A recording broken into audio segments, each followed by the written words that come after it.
Do you believe that within a seemingly peaceful garden, where golden sunlight stretches across the treetops, there exists a dark corner where light can never reach? An old stone grave, covered in green moss, stands solitary in the middle of the garden, silently enduring countless seasons of rain and sun, like a forgotten scar. People say that when night falls, sighs filled with sorrow and fragmented, mournful cries echo from that place, as if the soul of someone imprisoned there is writhing in despair. Unable to find release, no one dares to approach, no one dares to touch it, because an ancient curse has been passed down through generations. Whoever disturbs the slumber beneath the stone grave will bring upon themselves resentment and calamity upon their own bloodline. Mr. Bay's family, who never believed in spiritual matters, decided to move into that old house. At first, everything seemed peaceful, just like any other home, but after only a few nights, strange things began to happen. Doors would open on their own at midnight, shadowy figures would glide past the windows, and blood-soaked nightmares would plague their sleep, leaving everyone bewildered and exhausted each morning, as if they had just survived a fierce battle. Then, true tragedy struck on the night when Mr. Bay's youngest child, in a drowsy state, saw a woman with long black hair covering her face, standing beside the stone grave, extending a pale hand and softly calling the child's name. From that moment, it seemed as if the gate between the two worlds had cracked open, allowing unspeakable horrors to pour into what once appeared to be their peaceful life. The day Mr. Bay's family moved into their new house, the sunlight was gentle, filtering through the tree branches and creating shimmering patches all across the garden. The house was old but spacious, built back in the 1960s, with faded red tiles on the roof and walls yellowed by the marks of time.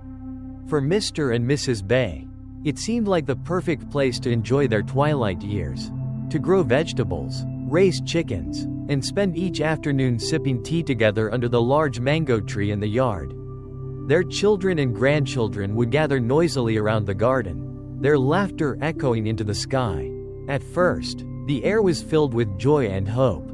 That afternoon, while everyone was unpacking, little Na, the youngest granddaughter, while playing hide and seek, discovered a large stone hidden behind a thick clump of banana trees in the corner of the garden. She screamed for everyone to come. When Mr. Bay approached, his eyes froze. It wasn't just an ordinary stone. It was a grave. A stone grave covered in moss, its inscription so worn that the letters were unreadable, surrounded by knee-high wild grass. Mr. Bay frowned, feeling a creeping unease inside him, but quickly brushed it off. Probably someone's old grave from long ago, leaving it alone should be fine.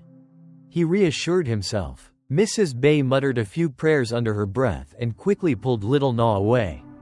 No one mentioned the grave during dinner, but somehow, the atmosphere inside the house grew heavy, as if an invisible mist had settled over the walls, over every breath they took. The first night passed peacefully, but on the second night, strange things began to happen. Around midnight, little Na suddenly woke up crying and mumbling incoherently. Mrs. Bay hurried to cradle her, soothing her for a long time before she fell back asleep. In her drowsy mumbling, Na kept repeating one phrase, "The lady in white. The lady in white in the garden." The next morning, Mrs. Bay told Mr. Bay about it. He brushed it off, saying, "Kids dream up all sorts of things. There's no one in our house." But he too found it odd. Throughout the night, he had heard faint footsteps shuffling outside the porch, as if someone were sneaking along the narrow path beside the house. Occasionally, there were 3 soft knocks against the bedroom window, and every time he sprang up to check, there was only thick darkness and a chilling breeze. On the third day, while tending to the garden, Mr. Bay happened to spot something protruding from beneath the stone grave. Digging lightly, he unearthed an old comb, made of ebony wood, half rotted with age. The moment his fingers touched it, a sharp chill raced down his spine, but he shrugged it off and tossed the comb into the corner of the garden. That night, as the rain poured down, Mr. Bay, drifting between sleep and wakefulness, suddenly heard a soft giggling echoing inside the room. He switched on the light and looked around, But the room was empty. The laughter had vanished, leaving only the sound of raindrops tapping against the eaves. But just as he was about to turn off the light and lie back down, his eyes froze. On the glass window pane, among the trickling raindrops, was the faint imprint of a tiny hand, as if someone had just pressed against the glass, leaving behind a cold, ghostly mark. The next morning, when he told Mrs. Bay about it, she remained silent. She understood better than anyone that some things are best left untouched. Just like that stone grave, it was better left alone. But the events didn't stop there. The strange happenings grew more frequent.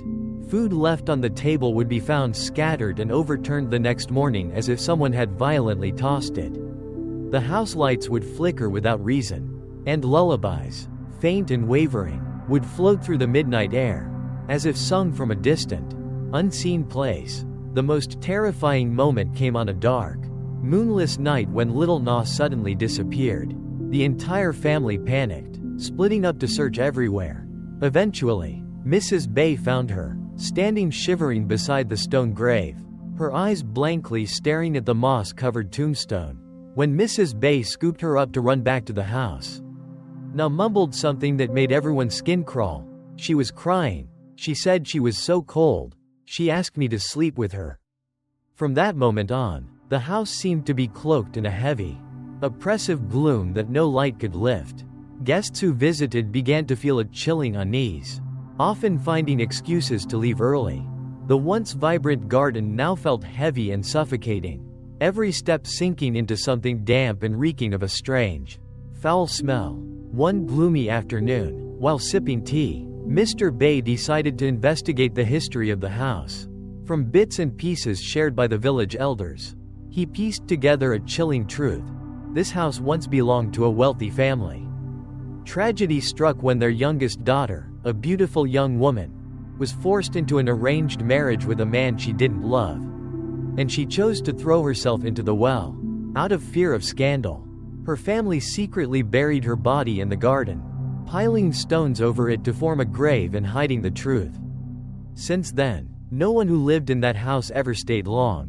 Those who moved in faced misfortune, illness, madness, or untimely death. It was said that the girl's spirit remained trapped there, filled with bitterness and resentment, waiting for the day she could be freed. Mr. Bay sat in stunned silence after hearing the story. Outside, a soft, relentless rain fell, each drop heavy as if carrying the tears of the otherworld. And he knew, deep down, his family had truly stepped into a story with no way out. After learning about the tragic story from years past, Mr. Bay fell into a long, heavy silence. He spent hours sitting on the porch, his distant gaze fixed on the corner of the garden where the stone grave lay hidden beneath the thick banana trees. The atmosphere inside the house grew stifling, as if all vitality had been drained away by some unseen force. Every night, Mrs. Bay would quietly pray, hoping to ward off misfortune. But deep down, she knew that some resentments could not simply be swept away with a few hurried prayers. That night, the air was hot and still. The house was swallowed by oppressive darkness. The clock struck midnight. As everyone slept, a soft crying sound rose from the garden. At first, it was just a faint sobbing, but gradually, each cry grew clearer, sorrowful, and heart-wrenching, tearing through the stillness of the night. Little Na was the first to wake. She slowly pulled the blanket aside, sat up, and strained her ears to listen. The cries seemed to pierce straight into her heart, sending a cold shiver down her spine. Barefoot, she crept out of bed and tiptoed toward the door. Outside, the dim moonlight filtered through the leaves, casting a pale glow across the garden. And there, beneath the old mango tree, she saw a figure, a girl dressed in a long white gown, her long hair covering her face, stood with her back turned, her shoulders trembling with each muffled sob. Na froze in place. In that moment, she felt an invisible force pulling her forward, as if a cold hand were leading her onward. At that very instant, Mrs. Bay jolted awake, sensing, whether from instinct or a nightmare, that something was wrong.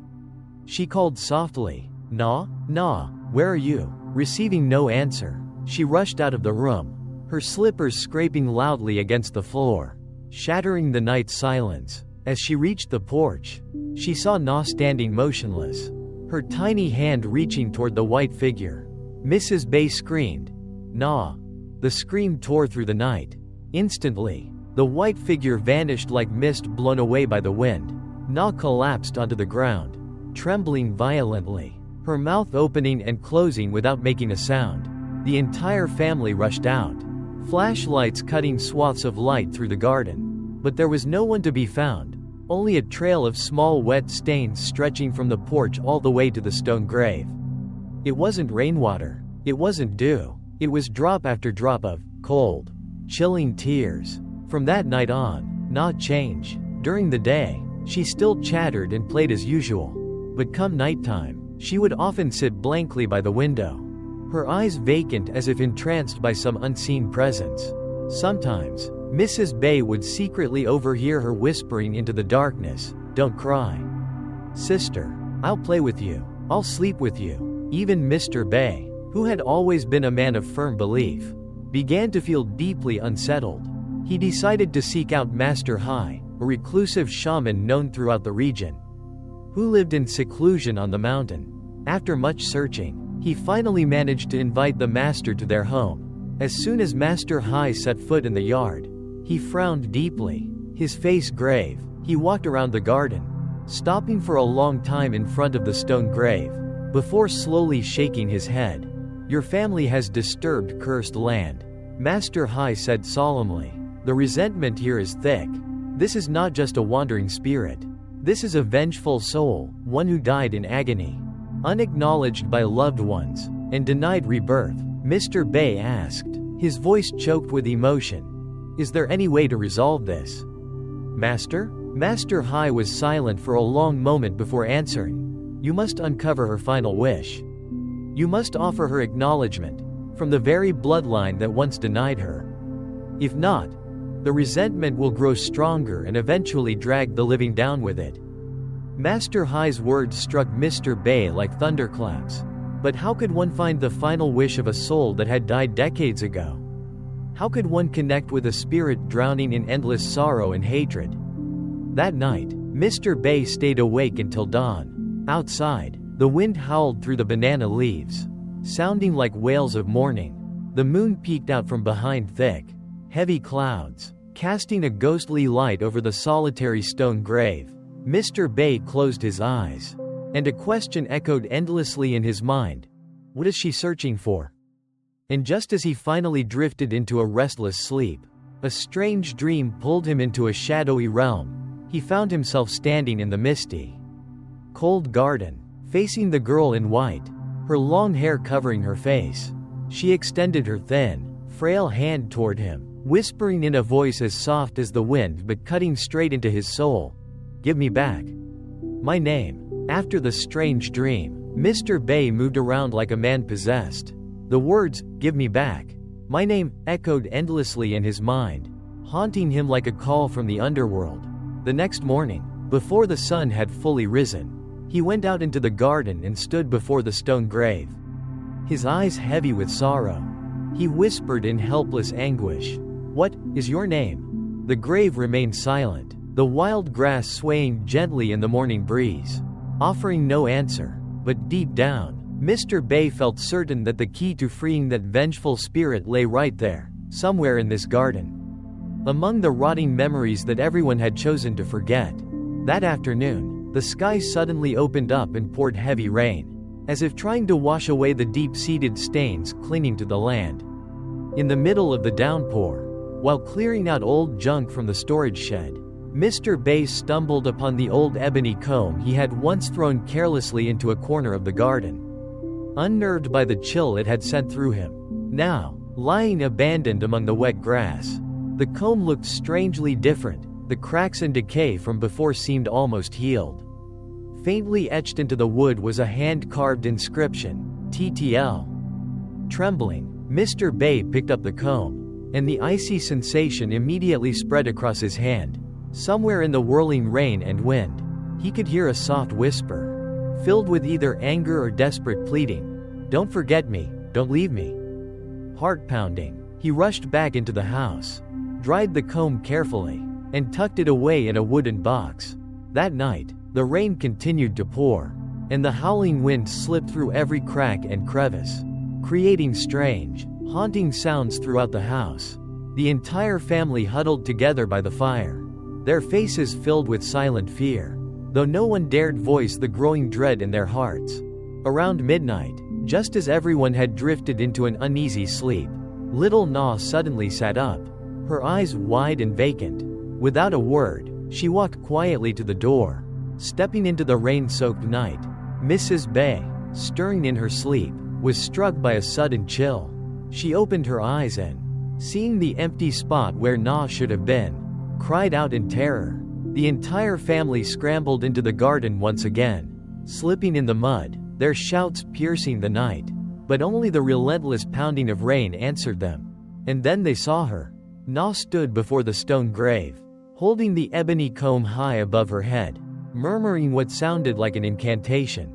A flash of lightning split the sky, revealing a figure standing directly behind her, a girl in a soaked white gown, her long black hair cascading over her face, her body swaying in the wind and rain. Mr. Bay froze in horror and shouted, "Na, come back here." But his legs felt rooted to the ground, heavy and immovable. A chilling force seeped into his flesh, paralyzing him, leaving him helpless to do anything but watch as Na slowly turned around. In that moment, illuminated by another flash of lightning, he realized the face looking back at him was no longer Na's. Sunken black eyes, deathly pale skin, and a grotesque, torn smile stretched unnaturally across her cheeks.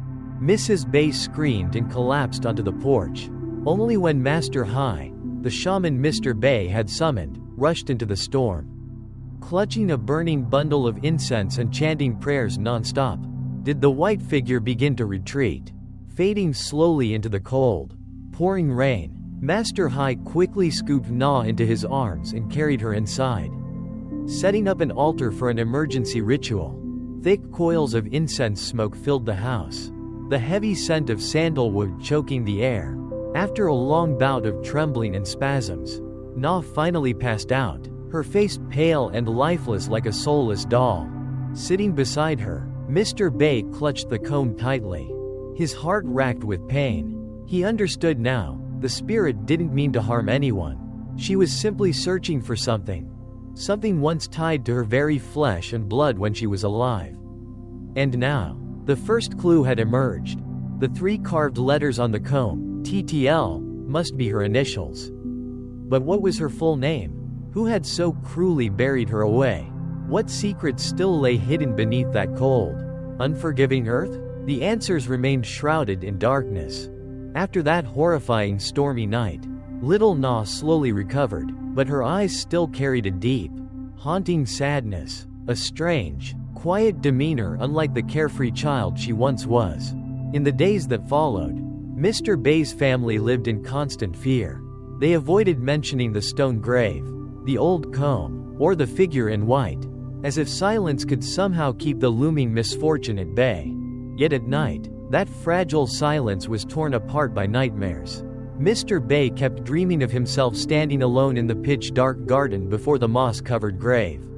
From the ground, streams of fresh blood would seep out, soaking his feet, staining the hem of his pants.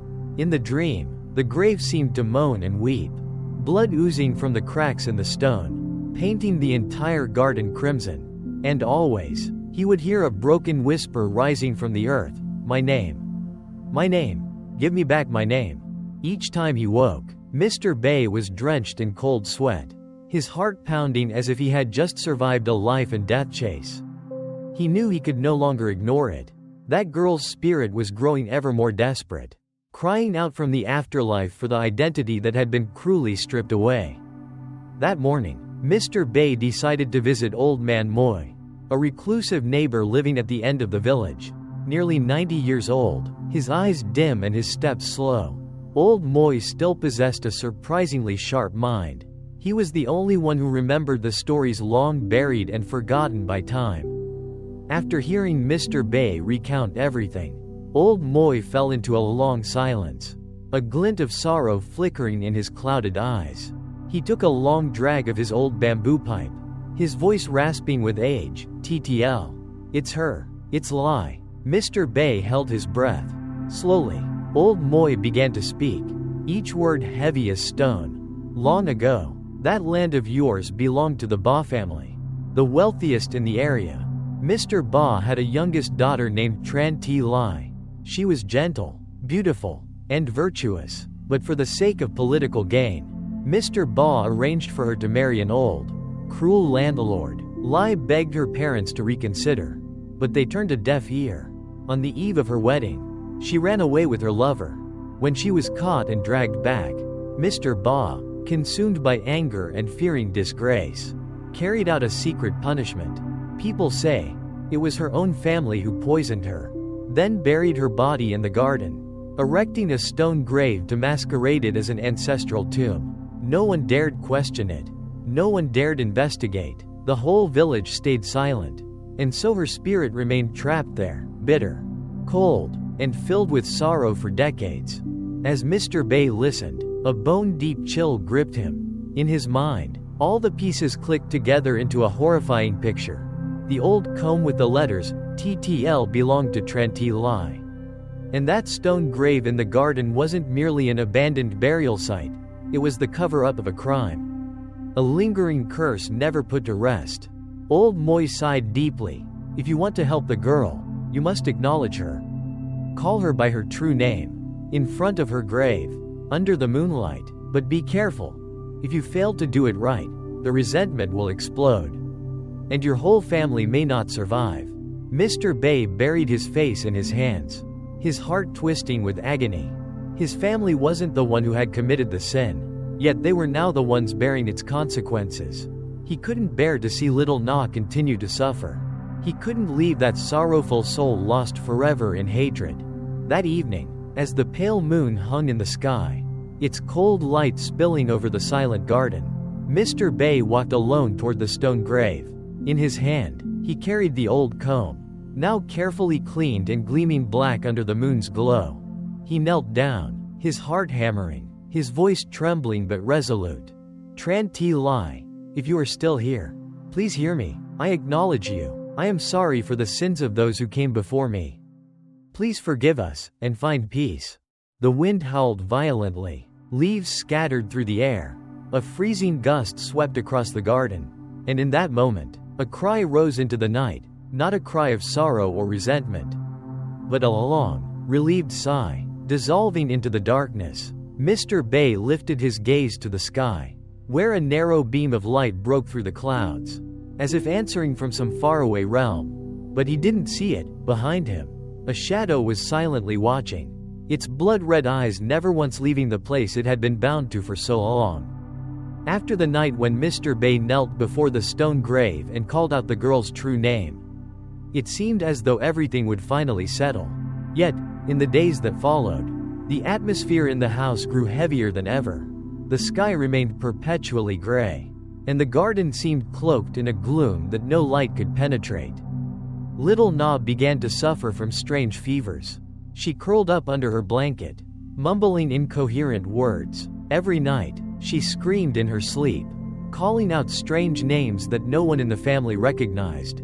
Once, while delirious, Na even reached up toward the air, as if desperately trying to grasp the hand of someone invisible, tears streaming down her tiny face. Terrified, Mrs. Bay wanted to take Na to the hospital, but Master Hai intervened. He said, "This isn't a worldly illness. This is a sign that the vengeful spirit has not been released. Something remains unresolved. Something is still buried beneath that grave." Mr. Bay stood in stunned silence. A difficult decision took root in his heart. They had to open the grave. They had to uncover the truth, even if it meant plunging into the deepest nightmares. That evening, beneath a faint crescent moon floating behind gray clouds, Mr. Bay, Master Hai, Mrs. Bay, and a few men from the village gathered with shovels and tools around the stone grave. They lit incense, whispered prayers to seek forgiveness from the spirit, and then began to dig. Each strike of the shovel seemed to strike the earth's cold heart, sending back a mournful echo. The wind howled violently, trees bending as if trying to resist their actions. Under the flickering light of their flashlights, cold sweat dripped down their faces, mingling with the rising fear inside each of them. When they reached the third layer of soil, Mr. Bay's shovel struck something hard. The group froze. Carefully, they brushed the dirt away bit by bit until an old, rotting coffin was revealed. The wood was so decayed that even the slightest touch caused it to crumble into fragments. No one dared to move further. The entire garden was swallowed by a deathly silence. Master Hai pulled a protective talisman from his pocket, lit 3 incense sticks, and placed them around the coffin, chanting ancient spells. Then, with a swift movement, he lifted the lid. The moment the coffin opened, a freezing gust of air burst outward, forcing everyone to stumble back instinctively. Inside was not the bleached skeleton they had expected. It was a body, nearly intact, the corpse of a young girl, her long hair still cascading down, dressed in a now yellowed white-out dye. Her face had shriveled with time, yet still carried an overwhelming aura of sorrow. Her eyelids were half closed, and at the corners of her lips lingered a faint, bitter smile. And most horrifying of all, from the center of her chest was a deep, torn wound, as if something had clawed through her flesh. Dark red blood oozed continuously, staining her decayed body, forming sickening pools of sticky crimson. Mrs. Bay collapsed, clutching her mouth to stifle her scream. Several of the men turned away, unable to bear the sight. Only Mr. Bay stood frozen, as if turned to stone, staring at the coffin. In a haze, he saw the girl slowly open her eyes, her deep black pupils staring straight into his soul. There was no anger, no hatred, only a boundless sorrow, endless as a bottomless ocean. A cold, blood-soaked hand reached out from the coffin, gently touching his. It was just a light touch, yet it sent violent tremors through his body, his heart constricting painfully, as if being crushed. Then the girl whispered, her voice faint as a drifting wind, "My name has been returned, but..." The sentence trailed off. A sudden gust of wind swept through, extinguishing the burning incense. The flashlights flickered and died. Darkness swallowed the entire garden whole. When the light returned, the body inside the coffin had vanished. Only a thin layer of ash remained, swirling gently in the night breeze, fading into nothingness. Everyone looked at each other in stunned silence. The garden felt empty, yet somewhere in the distance, a faint, sorrowful sigh lingered. Mr. Bay clutched his chest, feeling as though a piece of his soul had been torn away. He understood, they had only lifted part of the curse. The resentment had not truly been extinguished, because buried deep beneath that grave lay another secret, darker and far more terrifying. Ever since the night they opened the grave, Mr. Bay's family seemed to have entered another world. The garden was unnaturally silent, even the wind seemed to avoid it. The air grew heavy and thick, making every breath a struggle. Each afternoon, as the weak sunlight faded, the rows of trees drooped sorrowfully, like silent witnesses to a tragedy buried for decades. Little Na still hadn't fully recovered. She would often murmur strange, unfamiliar names, and at times, her gaze would turn terrifyingly blank. Mrs. Bay could only hold her tightly, praying in desperation. One evening, as Mr. Bay sat quietly under the old mango tree, Master Hai silently approached. He sat down beside him and sighed. Through the swirling smoke of his pipe, he began to tell Mr. Bay a story that had been hidden for half a century. Back then, the Ba family, the wealthiest landowners in the region, had a youngest daughter, Tran Ti Lai. She was breathtakingly beautiful, like a flower blooming in the emperor's private garden. But fate was cruel. Her family forced her into marriage with an old, cruel landlord to gain more power. Lai had fallen in love with a poor servant boy working for the family. When she learned of the arranged marriage, she wept and begged for mercy. But the hearts of the elders had long been clouded by greed, leaving no room for compassion. On the eve of the wedding, Tran Ti Lai tried to run away with her lover, but they didn't get far. Mr. Ba's men chased them down and captured them by the riverbank. To preserve his reputation, Mr. Ba ordered the young man killed. And as for his daughter, he showed even greater cruelty. He poisoned her into unconsciousness. Then, buried her alive in the garden, under the false pretense of dying from illness. Master Hai's voice grew low, nearly choked with emotion. Can you imagine it? Burying a girl who wasn't fully dead yet? As the dirt covered her, Lai was still struggling, still sobbing, calling out for her parents. But all she received was merciless silence. Mr. Bei clenched his fists so tightly that his nails dug deep into his palms without him even noticing. His heart ached as if someone were crushing it in their hand. Master Hai continued, his gaze distant. But that wasn't the end. There was a witness, a housemaid, Ba Nam, who had seen everything with her own eyes. She couldn't bear the guilt and intended to expose the crime. But before she could speak, she died mysteriously. Her body was found drifting along the river. Since then, on dark nights, people reported seeing a girl in a white dress wandering the garden. Her hair soaked, her hands clasped together as if pleading. Those brave enough to look closely said her eyes were blood red, from the agony of being buried alive. The pain twisting into hatred. Mr. Bei lifted his head to the bleak sky. A cold drop of water slid down his face, whether it was night dew or his own tears. He no longer knew. Master Hai's voice grew firm. Lai doesn't just want her name back. She demands justice. She demands her voice. She demands the truth that was buried along with her in the cold earth. A heavy silence enveloped them. In the distance, a dog howled mournfully, a long, sorrowful cry. The thick, stifling atmosphere felt as if it might burst into blood at any moment. Mr. Bei understood. Calling out the girl's name had only been the first step. To break the curse, they had to expose the crime of the past. They had to force those who remained, or their descendants, to bow their heads and acknowledge their sins. But he also knew, stirring up a secret that had slept for 50 years was no different than digging open hell itself. And that hell was beginning to crack open.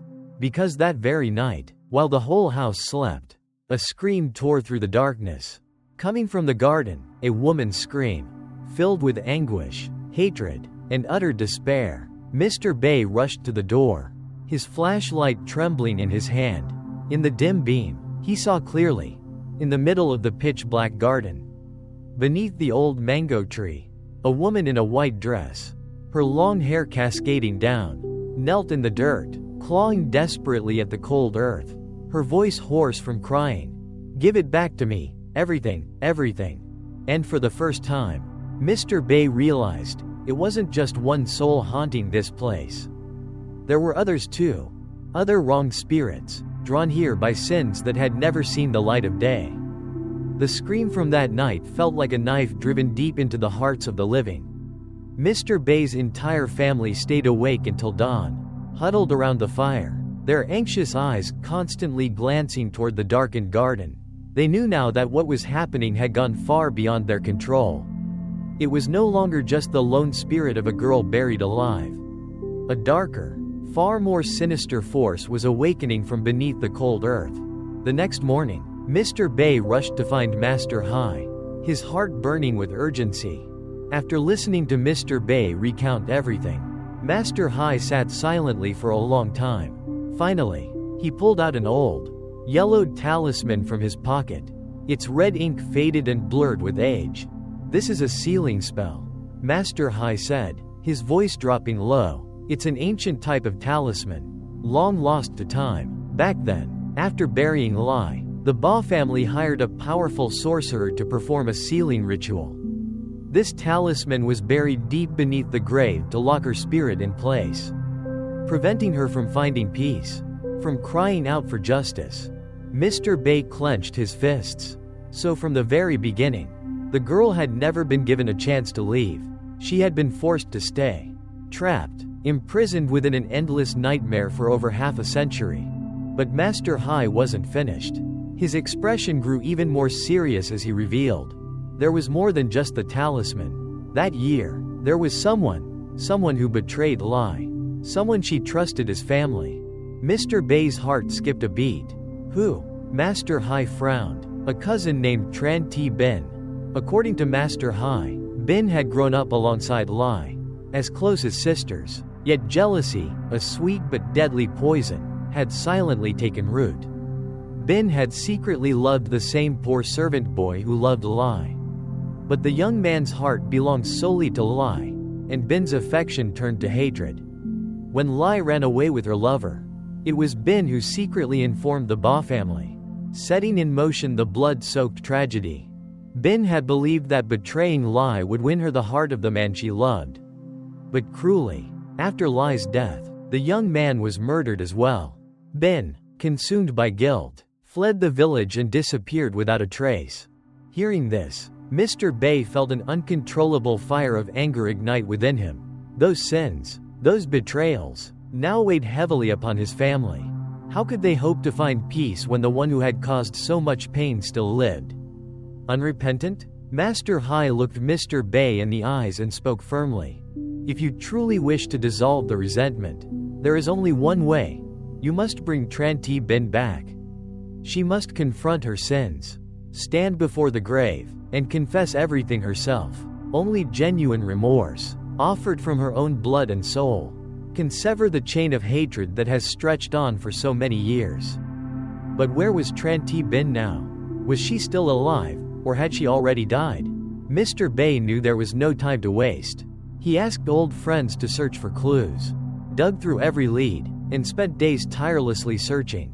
During those days, the garden remained restless. Every night, the wind would howl through the leaves, whispers would brush past their ears, and shadowy figures would flicker beneath the trees, as if warning them that time was running out. And then, one evening, just as the sun dipped below the horizon, Mr. Bei's phone rang. On the other end, an old friend spoke in a raspy whisper. "Bei, I found her. Bin is still alive. She's been hiding in an abandoned house 10 kilometers from here." Mr. Bei's heart pounded wildly. At last, the chance had come.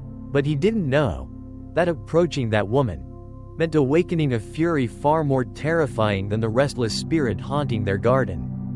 Because Tran Ti Bin was no longer entirely human. Night was falling as Mr. Bei and Master Hai made their way toward the abandoned house about 10 kilometers from the village. The path leading there was overgrown with wild grass, and the gnarled, bare trees along the way looked like twisted arms reaching up from the earth. The air was thick with the smell of dampness and decay. The house lay hidden under a canopy of tangled branches, its tiled roof rotting, the walls scarred and peeling like the weathered wounds of time. A battered door creaked sadly as it swayed in the wind. Mr. Bei took a deep breath and pushed the door open. Inside, the space was pitch black, with only faint shafts of light slipping through the cracks in the walls. In the corner, a frail figure sat huddled with her back to them, her hair a wild mess of silver. "Tran Ti Bin?" Mr. Bei called out. The old woman flinched and slowly turned around. Her face was gaunt, her skin withered like a dead leaf. But her eyes still burned with a strange, feverish brightness. They weren't the eyes of someone near death, but of someone tormented by endless guilt and regret. Bin let out a dry, hollow laugh that echoed eerily through the house. "You finally come? Thought I could hide forever. Thought even the spirits would forget me?" Mr. Bei stepped closer, his voice steady but low. "You know why we're here." Bin sneered, then suddenly stopped, her bloodshot eyes flashing. She muttered, "I just wanted to be loved. Just wanted to be chosen, but he chose her. Lai. Prettier than me. More obedient than me. Better than me in every way." Her voice grew into a shriek, shattering into a mad howl. "It was me. I led them to her. I betrayed her. I sent them after her. And he died, and she died. They all had to die, leaving me, all alone. Alone in this cursed world." Mr. Bei felt a chill run down his spine. At last, all the secrets were laid bare. Jealousy, betrayal, and hatred had festered into a curse that lingered for decades. Master Hai stepped forward, his voice firm. "You must return. You must face her spirit and confess your sins. If you don't, your soul will never find peace, and her spirit will never stop haunting you, or anyone tied to this curse." Bin lifted her head, her face twisted in pain. "Peace? You think I want peace? No, I want to suffer. I want to drown in this agony. I want to remember, to relive the moment I betrayed her, to hear her crying beneath the earth forever. Her laughter cracked, then dissolved into broken sobs. Before anyone could react, Bin staggered to her feet and, as if in a trance, walked out of the abandoned house. Step by heavy step, she made her way back toward Mr. Bay's garden, where the stone grave awaited. That night, under the silver light of a full moon, the garden seemed to glow. Bin stood before the grave, her trembling hand brushing over the moss-covered tombstone, her tears falling freely. She knelt down, her voice quivering. Lai, forgive me, I was wrong, I was jealous, I was hateful, but I have suffered so much. Please, forgive me. The air grew heavy and still. A cold gust swept through, stirring the fallen leaves around the grave. And then, a white figure slowly appeared before them. It was her, Tran Ti Lai, her face sad but gentle. The anger was gone from her eyes, replaced with a deep, endless sorrow, like the depths of the sea. She stepped forward, gazing down at Bin. A single transparent tear rolled down her cheek. Reaching out, she gently touched Bin's shoulder. At that very moment, Bin exhaled softly and collapsed to the ground. A peaceful smile bloomed across her lips, the first in 50 years. Master Hai approached, lighting 3 sticks of incense before the grave and whispering a prayer for her soul. The sky seemed clearer, lighter. Moonlight bathed the entire garden, driving away the darkness that had clung to it for so many years. But just as everyone thought it was finally over, from the shadowy thicket beyond the trees came a faint whispering, as if someone, or something, still refused to leave. That night, Mr. Bay's garden was bathed in moonlight. After Bin's confession and collapse, the spirit of Tran Ti Lai appeared, her eyes gentle, a faint, sorrowful smile on her lips. For a moment, it seemed as though all the resentment had finally been resolved. But life is never that simple. As the moon sank toward the horizon, waves of cold air surged out from the shadows of the garden. Trees swayed and rustled violently, and the howling wind echoed with cries of anguish that had never been set free. Suddenly, a feral roar shattered the night. The ground trembled violently. Before their eyes, fresh streams of crimson blood erupted from the earth, surging up as if to drown the entire garden in endless terror. Mr. Bay stood frozen. Master Hai's face turned pale as he shouted, "It's not just one spirit. There are others, the souls of those wronged. Those who died unjustly because of the sins committed here." The curse wasn't confined to Lai's death. The land itself had become a barrier between the living and the dead. Countless nameless souls, lost and trapped for decades, seized this moment of weakened seals to rise, each demanding their justice. The ground around the stone grave cracked wide open.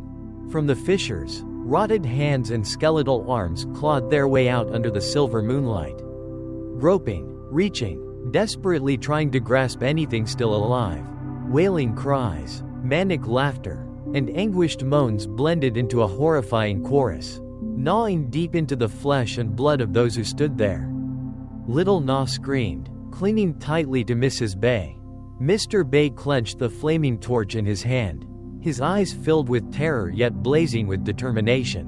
Master Hai moved swiftly, setting up a sacred altar in the middle of the garden. He sliced a small cut across his palm, letting his fresh blood drip onto the earth, all while chanting incantations in a fierce, rhythmic voice, blending with the distant rumble of thunder as black clouds gathered overhead.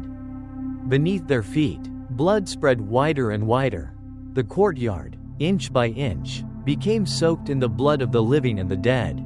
In a moment of desperate resolve, Mr. Bay knelt down in the center of the bloody ground, lifting his torch high and shouting hoarsely, "We are sorry. On behalf of those who have died, on behalf of those who caused these sins, we accept it all. Please spare the innocent. Please find your peace." A violent wind swept across the garden, extinguishing the last flicker of the torch. Darkness swallowed everything. And then, within that darkness, a faint light began to glow. The spirit of Tran Ti Lai stood silently among the writhing souls. She turned, her eyes filled with tears. Slowly, she extended her hand, as if inviting them, guiding them. One by one, the ghostly figures, gaunt and broken, moved toward her, like lost birds finally finding their way home. Each time a spirit touched her hand, their form dissolved into shimmering specks of light, drifting upward, peaceful and free. At last, only Lai remained, her long hair cascading down her back. She turned to look at Mr. Bay, Mrs. Bay, and little Na one final time, a bittersweet smile blooming across her face, the last smile she would ever give, before dissolving into brilliant light, merging with the first sunrise after so many years of darkness. As the radiant light faded, the garden fell silent. Only cracked earth remained, streaked with blood now hardened, and a gentle breeze whispering through the leaves, like a long-awaited sigh of relief after a raging storm. Mr. Bay collapsed to his knees, tears streaming down his face, tears of both sorrow and profound release. Mrs. Bay clutched Na tightly, silently offering prayers of gratitude for the second chance life had granted them. But deep within their hearts, they knew what had happened here could never be forgotten. The restless souls had found peace. Yet the memories, the scars, would remain forever. A somber reminder that no matter how deeply sins are buried, eventually, they must be repaid. The next morning, the sun rose behind the ancient trees. The first warm light after countless dark days spilled over Mr. Bay's garden. The cracks in the earth had dried, and the bloodstains that once dyed the courtyard had faded into dark, somber patches, a mark that could never truly be erased. The air felt fresh again, but a faint scent of earth, ash, and restless souls lingered quietly. Mr. Bay sat on the porch, his eyes following each sunbeam dancing through the leaves. His face, etched deep with lines of hardship, now carried no fear, only a serene sadness. Mrs. Bay busied herself restoring the garden, her gentle steps caressing the wounded land. Little Na, freed from her nightmares, smiled once more, her eyes sparkling with the innocence of a child untouched by the shadows of the past. The stone grave now stood firmly rebuilt. A new tombstone had been carved, not ornate, but simple, bearing just a few words. Tran Ti Lai, the eternal daughter. Every morning, Mr. Bay lit an incense stick for her, whispering prayers for her peace. Hearing the news, the villagers came, bringing wildflowers and belated apologies. They stood silently by the grave, their hearts heavy with unspoken guilt. No one dared say it aloud, but everyone understood. Their silence had been part of the crime. The silence that had pushed an innocent soul into despair. In the days that followed, life slowly returned to normal. Children's laughter rang through the garden. Roosters crowed joyfully at dawn. People started to believe that the cursed land had truly been cleansed. But, one night, under a waning moon hanging in the sky, Mr. Bay sat sipping tea on the porch. A sudden chill ran down his spine. He looked out into the garden. And there, under the shadow of the old mango tree, he saw a figure. It wasn't the girl in white. It wasn't any familiar spirit. It was a man, tall, his face hidden deep within the shadows, only his eyes glowed red, burning like two small fires in the dark. Mr. Bay blinked. When he looked again, the figure was gone, as if it had never been there. But deep within his heart, he knew, the story wasn't truly over. Where sins once took root, wounds may heal, but darkness always waits silently in the cracks. Dear friend, this concludes the story of the stone grave in the garden. A curse has been lifted. The restless souls have found peace. But deep beneath the cold earth, darkness has never truly disappeared. It merely slumbers, waiting, like a wound that never fully heals. There are pains that no amount of time can erase. And there are secrets that only the wind, the moon, and the lost souls will ever truly understand. Thank you for walking this dark and emotional journey with me. If you enjoyed the story, please click like, subscribe, and turn on the notification bell to catch more mysterious tales ahead. And don't forget to leave a comment below to share your feelings. Wishing you a peaceful night, and remember, if you hear a knock at midnight, be careful. Because it might not be someone you know.